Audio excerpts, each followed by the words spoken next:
Theodore Roosevelt's journey from weak to strong. Born on October 27, 1858, Theodore Roosevelt had to overcome many challenges to become the man who would change history before, during, and after his presidency. In today's video, we'll be looking at the life of Theodore Roosevelt to use his life story to inspire young people who may be discouraged about life. We hope this video gives you the courage you need to believe in yourself and pursue your biggest dreams. If you're new here, consider subscribing so that you won't miss other interesting videos like this.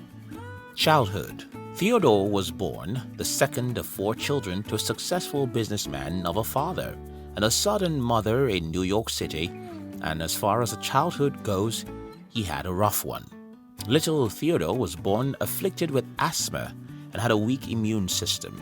Most of his childhood was spent bedridden, so he never had the chance to play with other kids his age. However, when Theodore reached his teens, he decided that he would work on his body, so he underwent a program of weightlifting and gymnastics, which helped him to develop a rugged physique. This attitude was wholly supported by his parents, who hoped that by doing many rigorous and strenuous activities, Theodore's asthma would weaken, or at least help him adapt to his asthma and be a normal kid. Thereafter, Theodore became a lifelong advocate of exercise, and throughout his lifetime, he would always find time for physical exertions like horse riding, hiking, and swimming. College years and love. As a young lad, Theodore was homeschooled by private teachers.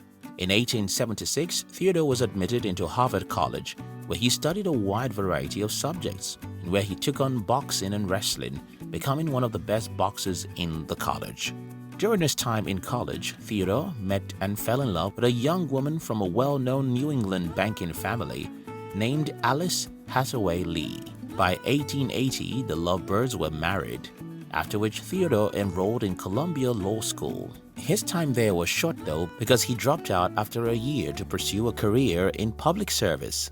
Not long after, Theodore was elected to the New York Assembly, where he served 2 terms between 1882 and 1884. Unfortunately for Theodore, in early 1884, a double tragedy struck. His wife Alice gave birth to a daughter whom they named Alice Lee. The joy of the birth was cut short when 2 days later, Theodore's mother died of typhoid fever, and a few hours later, his wife died of kidney disease in the same house. For the next few months, a devastated Theodore threw himself into political work so he could escape the grief.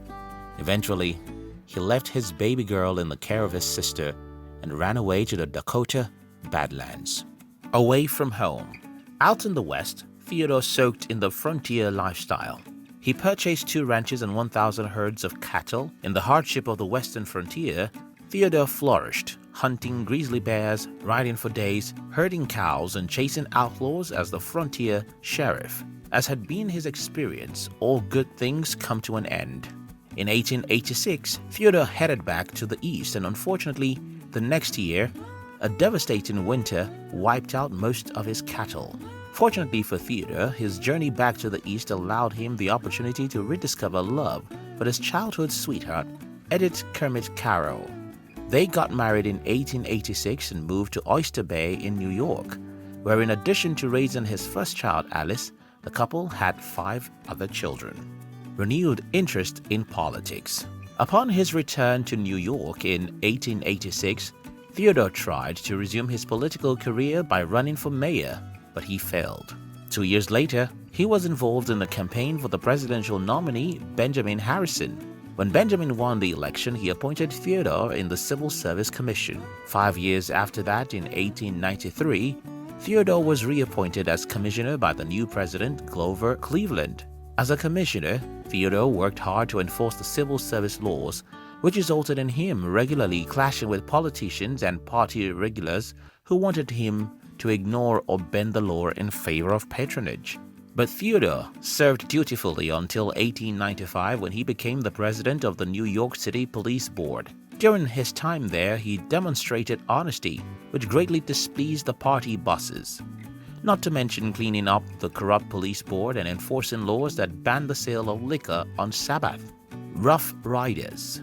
At the time that the Spanish-American War started, Theodore resigned from his current post and volunteered to serve as the commander of the 1st U.S. Volunteer Cavalry, an elite unit consisting of Western cowboys, Ivy League gentlemen, police officers, and Native Americans. This unit was known as the Rough Riders. One time in Cuba, Theodore distinguished himself by leading the Rough Riders on a charge, on foot, up to San Juan Hill, on the outskirts of Santiago. The unit suffered heavy casualties but returned to the U.S. as war heroes. Their colorful leader, varied backgrounds, and bravery on the field of battle brought the group a lot of attention. Personally, Theodore reveled in his time in the military. When he later wrote about his exploits in the military, he stated, "I would rather have led that charge and earned my colonelcy than served 3 times in the United States Senate. It makes me feel as though I could now leave something to my children which will serve as an apology for my having exited." Kept his enemies close. Theodore's return home as a war hero caught the eye of the various Republican leaders in New York who were looking for a candidate for governorship. Theodore agreed to run in the elections and won by just a few thousand votes. His victory, however, was largely due to the work and full support of the state's Republican Party boss, Thomas Platt, to use Theodore to further his ambitions.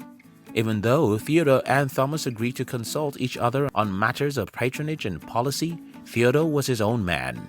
He refused to appoint party members into the 2 most important patronage jobs in the state, much to Thomas's chagrin. When Governor Theodore supported a bill for the taxation of the assets and value of public services like water, gas, and so on, the action led to an explosive breakup with Thomas. Almost overnight, the privately owned public service corporations, insurance companies, and construction contractors quickly realized that all the money they were contributing to Thomas's political ambitions brought them little to no influence with the governor. Thomas became desperate. Something had to be done to get rid of this governor before he destroyed the political machine that Thomas had built. So he consulted with a top Republican political boss, Mark HANNA, and in 1900 they conspired to kick Theodore upstairs to the position of vice president. They then persuaded Theodore that it would give him a shot at the White House in 1904. So he reluctantly agreed, even though he knew full well that they had rigged his vice presidential nomination. Never look a gift horse in the mouth, right? His later years. In late 1901, an assassin's bullet killed the current president, McKinley, paving the way for Theodore's rise to presidency as the youngest person to ever serve in that capacity. Neither the presidency nor the nation would ever be the same again. To every young person out there, the road to success is often filled with struggles and adversity. But what differentiates a successful person from others is their ability to make up their minds to fight through whatever obstacles they face, determined and focused until they achieve their goals in life. Just as Theodore Roosevelt never gave up, we challenge you to do the same. Thank you very much for watching our videos. We'd like to give you another interesting video for you to enjoy next. But before then, our team will be very happy if you can like this video and share it with your friends on social media. If you're new here, don't forget to subscribe so you won't miss other interesting videos like this. Look at your screen now to see 2 other videos we handpicked for you to enjoy next. We love you.